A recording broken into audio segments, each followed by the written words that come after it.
2024 సార్వత్రిక ఎన్నికల తర్వాత దేశవ్యాప్తంగా ఎలక్ట్రానిక్ ఓటింగ్ మెషిన్ల పనితీరు మీద అనుమానాలు వ్యక్తమవుతున్నాయి. ఈవీఎంల హ్యాకింగ్, ట్యాంపరింగ్ మీద సోషల్ మీడియాలో పెద్ద ఎత్తున చర్చ నడుస్తుంది. ఫలితాల్ని తారుమారు చేశారంటూ ఆరోపణలు కూడా వస్తున్నాయి. తాజాగా ముంబై నార్త్ పార్లమెంట్ నియోజకవర్గంలో వెలుగువచ్చిన ఘటన ఈ అనుమానాలు మరింత బలాన్ని చేకూరుస్తోంది. శివసేన అంటే ఏక్నాథ్ షిండే వర్గానికి సంబంధించిన శివసేన ఎంపీ అభ్యర్థి రవీంద్ర వైఖర్ బావమరిది మంగేష్ మండేల్కర్ కౌంటింగ్ రోజున మొబైల్ ఫోన్ నుంచి వచ్చినటువంటి ఓటీపీతో ఈవీఎంలను ఓపెన్ చేసినట్టు గుర్తించారు. దేశ రాజకీయాల్లో ఈ అంశం తీవ్ర దుమారం రేకెత్తిస్తోంది. ఈ ఘటనలో మంగేష్ మండేల్కర్ మీద కేసు నమోదు చేశారు స్థానిక వనరాయ్ పోలీసులు. జూన్ 4న ఓట్ల లెక్కింపు సందర్భంగా ఎన్ఈఎస్సిఓ సెంటర్లో ఈ ఘటన జరిగింది. ఈ ఫోన్‌ని ఇప్పటికే ఫోరెన్సిక్ సైన్స్ ల్యాబొరేటరీకి పంపించిన అధికారులు అందులోని డేటా, కాల్ రికార్డ్స్‌తో పాటు ఫోన్ మీద ఉన్న ఫింగర్ ప్రింట్స్‌ని విశ్లేషిస్తున్నట్టుగా మనకు సమాచారం. ముంబై నార్త్ వెస్ట్ పార్లమెంట్ స్థానం నుంచి శివసేన షిండే వర్గం నుంచి రవీంద్ర వైఖర్, శివసేన ఉద్ధవ్ వర్గం నుంచి అమోల్ గజనాన్ కృతికర్ పోటీ చేశారు. ఈవీఎం మెషిన్ ద్వారా ఓట్ల లెక్కింపు జరిగినప్పుడు శివసేన ఉద్ధవ్ వర్గం అభ్యర్థి కృత్రికార్ లీడ్‌లో నిలిచారు. కానీ ఎలక్ట్రానిక్ ట్రాన్స్మిటెడ్ పోస్టల్ బ్యాలెట్ లెక్కించినప్పుడు కృతికర్ వెనకబడిపోయి కేవలం 48 ఓట్ల తేడాతో రవీంద్ర వైఖరి విజయం సాధించారు. ఈ ఫలితం మీద ఇప్పుడు అనుమానాలు వ్యక్తమవుతున్నాయి. ఇదే అంశం మీద ఇటీవల ఏపీలో ఊహించని విధంగా పరాజయం పాలైన వైసీపీ కూడా మాట్లాడుతోంది. ఈ ట్వీట్‌తో ముంబై నార్త్ వెస్ట్ సీటు ఫలితాన్ని ప్రస్తావించింది.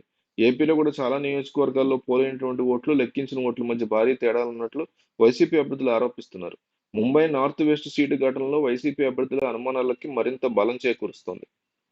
టెస్లా చీఫ్ స్పేస్ ఎక్స్ అధినేత ఎలన్ మస్క్ కూడా ఎలక్ట్రానిక్ ఓటింగ్ మెషిన్లు హ్యాక్ చేయొచ్చంటూ రీసెంట్ గా ట్వీట్ వేశారు. ఇటీవల అమెరికా ఆధ్వర్యంలోని జరిగిన ఎన్నికల్లో భారీ ఎత్తున అవకతవకలు జరిగాయని ఆయన ఆరోపించారు. అక్రమాలు జరగకుండా ఉండాలంటే ఈవీఎంలను ఉపయోగించొద్దని ఆయన సూచించారు. రీసెంట్ గా పరకాల ప్రభాకర్, ఆయన ఎవరో కాదు, ఇండియన్ ఫినాన్స్ మినిస్టర్ అయినటువంటి నిర్మలా సీతారామన్ కి భర్త, మన తెలుగు వారే. ఆయన కూడా ఈవీఎం మిషన్ గురించి రీసెంట్ గా చేసినటువంటి వ్యాఖ్యలు విపరీతంగా వైరల్ అవుతున్నాయి. ఇవన్నీ కూడా జగన్మోహన్ రెడ్డికి ఒక రకమైనటువంటి బలాన్ని చేకూరుస్తున్నాయి.